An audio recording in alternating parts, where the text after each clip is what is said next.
Hello বন্ধুরা, আমি Sudip and welcome to filmy tech. এই ভিডিওতে আমরা দুটো পোস্টার নিয়ে আলোচনা করব। একটা হিন্দি আপকামিং সিনেমা বাগি 4 এবং আরেকটা হচ্ছে বাংলার সিনেমা খাদান, তার একটা ক্যারেক্টার পোস্টার যেটা অনির্বাণ চক্রবর্তীর, এবং এই ক্যারেক্টারটার নাম হচ্ছে মান্ডি। তো এই যে দুটো পোস্টার, এটা আমার কেমন লাগলো এসব বিষয়ে থাকবে আলোচনা।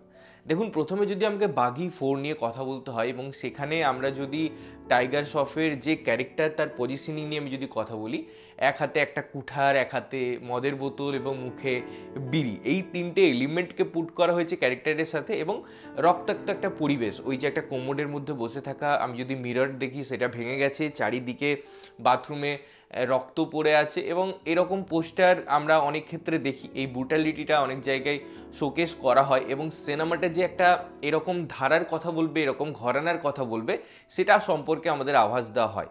এবার আমাকে বুঝতে হবে এই পোস্টারটা কেমন লাগলো এবং এই ঘরানার সিনেমার অ্যাকসেপ্টেন্স কতটা ভারতীয় অডিয়েন্সের কাছে তৈরি হয়েছে। এবং আমার মনে হয় সেটার বলার আলাদা করে অপেক্ষা রাখে না, কারণ কিছুদিন আগেই রিলিজ করেছিল কিল বলে সিনেমাটা, যেখানে একটা ট্রেনের মধ্যে যে ব্রুটালিটি ডিজাইন করা হয়েছিল, যেভাবে ডিজাইন করা হয়েছিল এবং যেভাবে সিনেমাটা প্রশংসিত হয়েছিল, সেটা শুধুমাত্র ক্রিটিক্যালি নয়, অডিয়েন্সদের মধ্যেও, এবং তার বক্স অফিস রিফ্লেকশনও আমরা দেখতে পেয়েছি। সুতরাং বোঝাই গেছে যে ইন্ডিয়ান অডিয়েন্স কিন্তু এখন অনেক ম্যাচিওর্ড হয়ে গেছে এই ধরনের কন্টেন্ট কনজিউম করার জন্য, এবং যার মধ্যে ব্রুটালিটি আছে, তার মধ্যে অ্যাকশনস আছে এবং একটা আলাদা ভালো গল্প আছে। সুতরাং বাগি 4 আমি যদি কথা বলি, বা বাগি এই ফ্র্যাঞ্চাইজির আমি যদি কথা বলি, টাইগার শ্রফের অন্যান্য সিনেমার থেকে কিন্তু এই সিনেমাটা একটা সাকসেসফুল আমি ফ্র্যাঞ্চাইজি বলবো। কারণ প্রথম থেকে বাগি থেকে যে জার্নি শুরু হয়েছিল, সেটা সেকেন্ড পার্ট, থার্ড পার্ট, আমি বলবো তার যে লার্জার দেন লাইফ ব্যাপারটা বা এই ঘরানাটাকে খুব সুন্দরভাবে এক্সপ্লোর করে। এবং যেহেতু টাইগার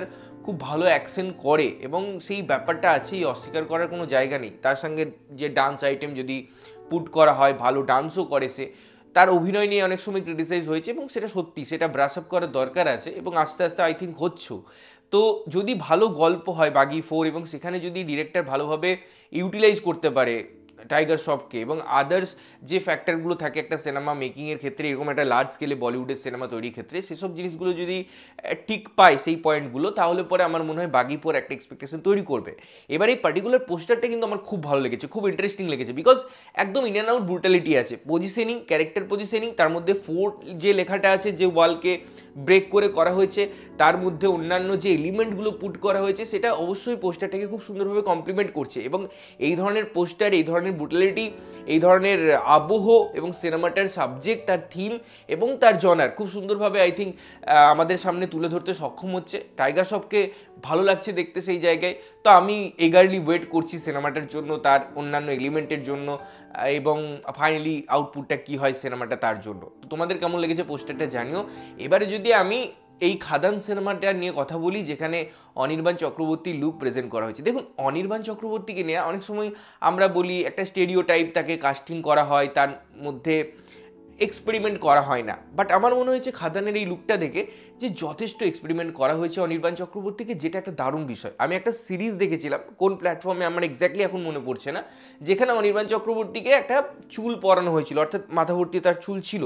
তো সেই লুকটাকে আমাকে মনে পড়লো। বাট আমি যদি ওভারঅল তার গেট আপটার কথা বলি না, যেটা খাদান সিনেমার মূল বক্তব্য বা একটা থিম, এই যে আদিবাসী একটা লোকজন যারা কয়লা মাফিয়া বা সেই সময়টাকে রিপ্রেজেন্ট করে। আমি যদি সিধু কানুর কথা বলি, যারা অনেক কন্ট্রিবিউশন রেখেছিল এই শুধু স্বাধীনতা আন্দোলনে নয়, তাছাড়াও অনেক দিকে, এবং ঝাড়খণ্ডে তো তাদেরকে আইকন মনে করা হয় চিরকালে, এবং বাংলাতেও তার ছাপ আছে। তো সেই রকম একটা ক্যারেক্টার, যার মানে হাতে একটা ধনুক আছে, পিছনে তীর রাখার জায়গা আছে, তো সেই জায়গাটা আমার সুন্দরভাবে কমপ্লিমেন্ট করছে এই সিচুয়েশনটা। এবং অনির্বাণ চক্রবর্তীকে নিয়ে যেভাবে এক্সপেরিমেন্ট করা হয়েছে, তার মোশন পোস্টার ডিজাইনিংয়ের ক্ষেত্রে আমি সেরকম একটা আবহ পাচ্ছি, থিম পাচ্ছি, একটা ব্যাকগ্রাউন্ড মিউজিক পাচ্ছি।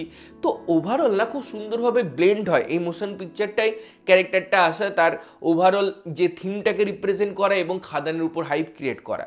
যেহেতু আমরা এখন বাংলা সিনেমায় বা যে কোনো সিনেমায় লুক আগে থেকেই দেখে নিচ্ছি, বিভিন্ন পেপারে সেটা ছেপে দেওয়া হচ্ছে, তার ফলে সেই যখন একটা প্রথম ধাক্কা আসে না, সেটা কিন্তু আসছে না, এটা ভেরি ফ্র্যাঙ্কলি যদি আমি বলতে হয়। সুতরাং আপনি যদি টেক্কার কথা বলেন, আপনি যদি কখনো খাদানের বিভিন্ন ক্যারেক্টারের কথা বলছেন, আপনি দুর্গেশ নন্দিনীর বিভিন্ন ক্যারেক্টারের কথা বলছেন, যেভাবে প্রসেনজিতের লুক রিভিল করে দেওয়া হলো, শ্রাবন্তীর লুক রিভিল করে দেওয়া হলো, তারপরে যখন এই সিনেমাগুলোর আবার নতুন করে লুক আসছে, যখন নতুন করে প্রেজেন্ট করা হচ্ছে এরকম মোশন পিকচার নিয়ে, তখন ক্যারেক্টারটার কোনো সেরকম ছাপ আমাদের কাছে রাখছে না ফার্স্ট একটা দেখার জায়গা থেকে। বাট আমি যদি তার ডিপার অ্যানালাইসিসে যাই, বা আমি যদি ওভারঅল সেই সিঙ্কটা দেখি, সেই মিউজিক্যাল একটা ট্রিটমেন্ট দেখি, সেটার পজিশনিং দেখি, পিছনে পাশে যে লেখাগুলো আছে সেগুলো দেখি, তাহলে পরে তাও একটু ফ্রেশ ব্যাপারটা আসছে, যেটা আমার মনে হয় করে। এবং যেহেতু অনির্বাণ চক্রবর্তী না, তার মধ্যে হিউজ পোটেন্সিয়াল আছে, এবং এটা আমি বারবার বলেছি, তিনি একজন খুব ভালো মানের অভিনেতা। সব কাজ সবসময় সবার দ্বারা পসিবল হয় না, কিন্তু তাও আমি তার ম্যাক্সিমাম কাজের যদি কথা বলি, একেন বাবুর যদি কথা বলি, একেন বাবুতে তাকে ছাড়া আমি কাউকে ভাবতেই পারি না, এই কথাটা আমি অনেকবার বলেছি। তো আমার মনে হয় অনির্বাণ চক্রবর্তীকে এক্সপ্লোর করার দরকার ছিল, অনির্বাণ চক্রবর্তীকে একটা ডিফারেন্ট এক্সপেরিমেন্টের মধ্যে নিয়ে যাওয়া উচিত ছিল, যেটা খাদানের ডিরেক্টর আই থিঙ্ক করেছে। এবং প্রত্যেকটা ক্যারেক্টারের আমি যদি কথা বলি খাদানে, সেখানে দেবদার কথা বলি, সেখানে আমি যিশুদার কথা বলি, বা অনির্বাণদার কথা বলি, এবং আরও যে ক্যারেক্টারগুলো আছে, প্রত্যেকের মধ্যে একটা ভেরিয়েশন আছে, একটা ফ্রেশনেস আছে, এবং সেগুলো না, এটা এই সিনেমাটার একটা পারদ, একটা হাইপ ক্রিয়েট করছে। অবশ্যই থিম এগুলো তো আছেই, কিন্তু এই ক্যারেক্টারগুলো আস্তে আস্তে এসে এসে আমার মনে হয় এই কন্টিনিউ একটা একটা প্রমোশনাল ব্যাপারটাও থাকছে, সিনেমাটার নাম সবার মুখে থাকছে, এবং এই জার্নিটা কন্টিনিউ, প্রসেসটা কন্টিনিউ হতে থাকছে। তো আমার দুটো পোস্টারই কিন্তু খুব ভালো লেগেছে, এবং আমি এগারলি ওয়েট করছি দুটো সিনেমার জন্য। স্পেশালি খাদান আর কিছুদিন পরেই আসছে, তো সেই সিনেমাটার জন্য তো এগারলি ওয়েট করছি, মুখিয়ে আছি বাকি প্রমোশনাল ইনপুটগুলো দেখার জন্য। তোমাদের কেমন লেগেছে এই পার্টিকুলার দুটো সিনেমার পোস্টার, এবং তোমরা কতটা এক্সাইটেড অবশ্যই কমেন্ট করে জানিও। ততক্ষণের জন্য ভালো থাকবে, সুস্থ থাকবে, এবং সবসময় ভালো জিনিস দেখবে। চ্যানেল যদি প্রথমবার দেখছো, লাইক কমেন্ট শেয়ার করতে হবে, সাবস্ক্রাইব করতে হবে, যাতে প্রত্যেক নোটিফিকেশন তোমাদের কাছে পৌঁছায়। দেখা হচ্ছে অন্য কোনো ভিডিওতে, ততক্ষণের জন্য টাটা।